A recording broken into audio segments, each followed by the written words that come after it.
Hi, everyone. Hello. Hi there. Hello. Hello.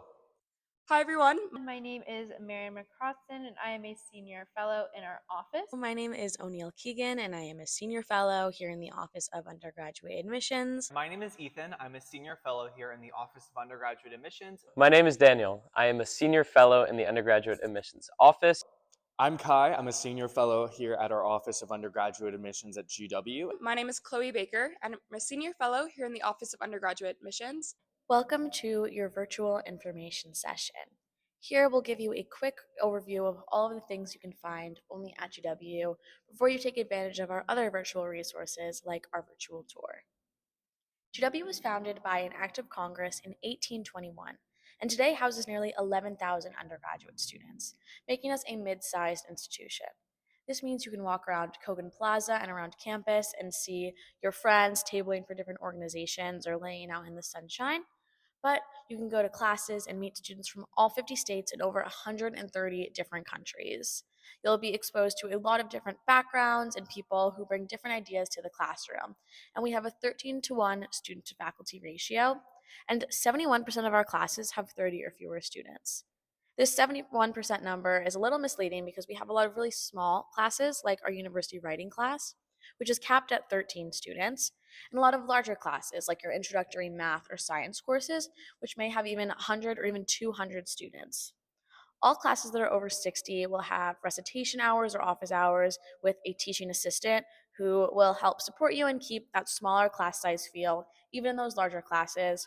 And they may host quizzes or homework help, but they won't introduce any new material. Only professors are able to do that at GW. Washington, D.C. is located in the southern tip of a long string of cities in mid-Atlantic and northeastern United States, including Baltimore, Philadelphia, New York City, and Boston.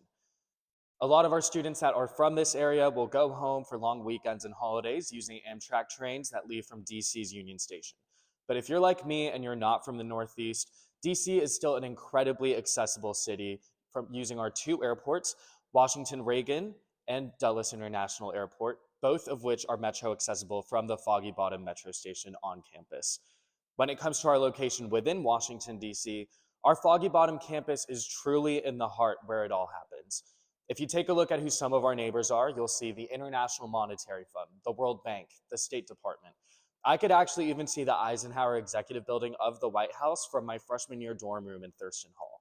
So when we say we're in the heart of where it all happens, we really mean it.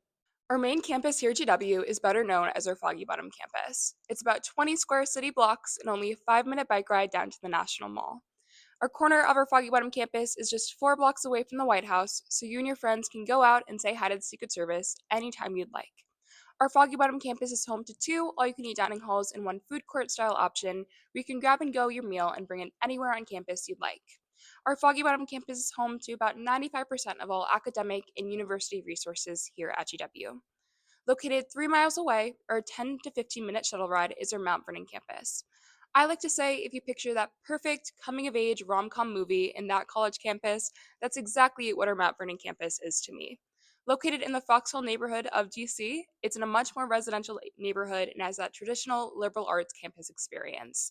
Our Mount Vernon campus is home to our full-size college quad with a fountain in the middle, all of our outdoor athletic facilities, a full-size dining hall, a full-size library, a coffee shop and cafe, and a few other academic buildings. Just under a third of our incoming first year class will live on the Mount Vernon campus during their first year. For any of our students who are interested in any of our special academic programs, those include our honors program, women's leadership program, civic house scholars, politics and values, and a few others. Those cohorts live and learn together on the Mount Vernon campus during their first year here at GW. And I'm going to give some information on our schools and colleges. GW has 7 undergraduate schools, so we offer a wide variety of programs ranging from traditional liberal arts to engineering to public health. Our first school is going to be our Columbian College of Arts and Sciences. This is our biggest school, and it's going to be our traditional liberal arts school. So it houses anything from physics to psychology, political science, history, everything like that. The next is going to be our Corcoran School of the Arts and Design. This is where we're going to house all of our BFA programs. So when you are applying to these programs, you do have to submit a portfolio with the exception of our interior architecture program. The next is going to be our School of Media and Public Affairs. This is going to house our journalism and our political communications major. Political communications is a very unique major to GW. It's actually founded at this school by a student who wanted to make that program widespread. The next is going to be our Elliott School of International Affairs. One of the great things about the International Affairs major is you're able to customize it with different concentrations, and you can also have a location regional focus as well. The next is going to be our Milken Institute School of Public Health. We are actually the only public health school in DC, and this school is also going to house majority of our pre-health programs. The next is going to be our School of Engineering and Applied Sciences, which is going to be home to all of our engineering majors and our computer science major as well. While it is one of our smaller schools here at GW, it does receive majority of research funding. Finally is going to be our School of Business. So this is anything like marketing, international business, finance, entrepreneurship. One of the cool features about our School of Business is it does have its own career services center. So our School of Business students can really utilize that for their internship and postgrad opportunities. Today I'll be talking to you about internships and research. GW emphasizes putting knowledge into action and learning outside of the classroom, and that's why 76% of our students complete internships or research during their time here.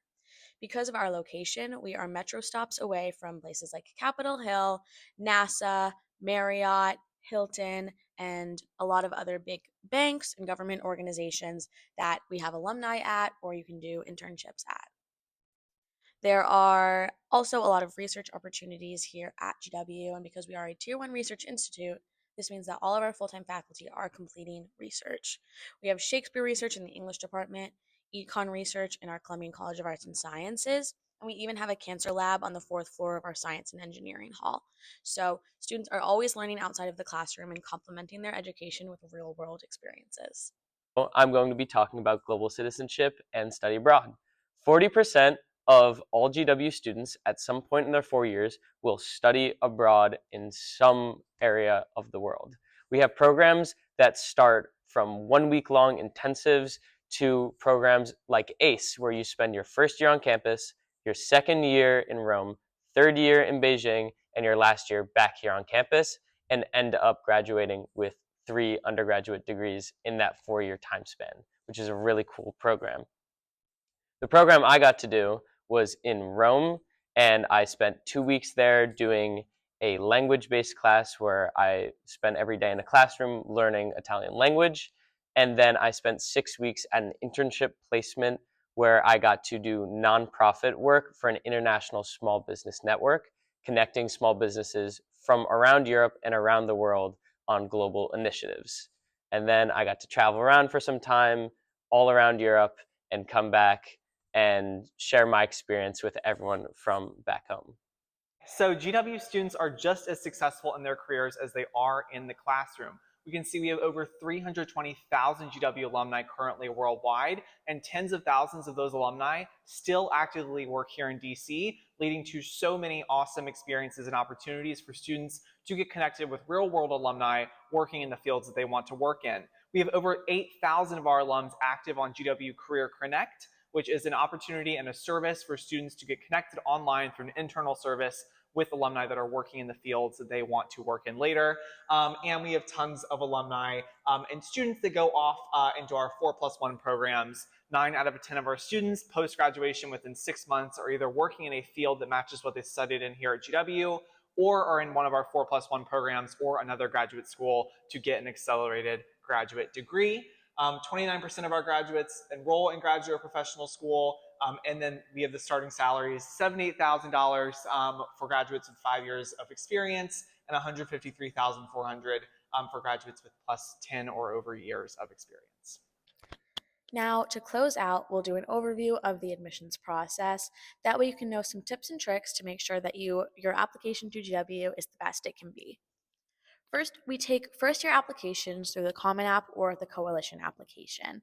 And for that, you'll be required to submit your application, as well as a personal essay and an optional supplemental essay. Additionally, we require transcripts, a recommendation letter from a teacher and counselor, and a school report. In that personal essay, make sure you have it checked over multiple times by friends and family and emphasize why you want to go to GW and what changes you would want to make and how you would fit in here so that we can know how you would make a change in the GW community. You'll notice that test scores are not on this required list because we have been proudly test optional since 2015, and all of our staff are well equipped to read applications without any sort of test score. We understand that one test on a rainy Saturday morning in September is not always who you are as a student. So if that score complements your application, definitely send it our way. But if you feel like it doesn't truly represent you as a student, you can totally leave it out and your application will not be viewed any differently.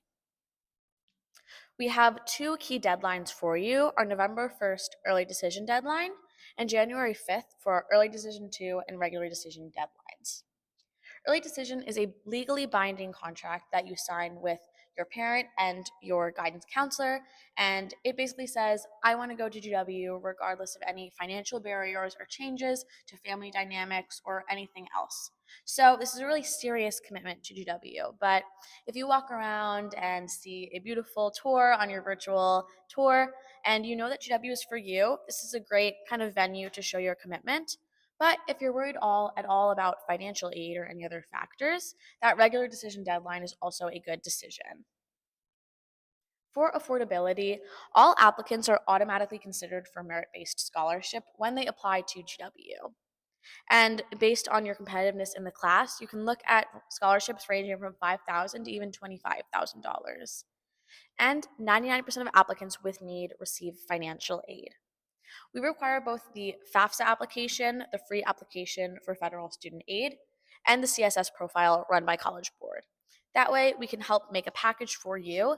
And if you submit both of those deadlines and if you submit both of those applications at the same time as your application to GW, you will get your financial package at the same time you receive your decision. So you can make the best decision for you on where you want to go to school. Additionally, for our transfer deadlines, we have an April 1st deadline for our fall enrollment and October 1st for our spring enrollment. Now, I'll leave you with this picture of our students graduating on the National Mall. We are the only school in the entire world with the permits to graduate on the National Mall, capping off a truly monumental education. I hope you enjoyed this information session, and feel free to look at any of our other websites or our virtual tour so that you can get a better idea of all the things you can find only at GW.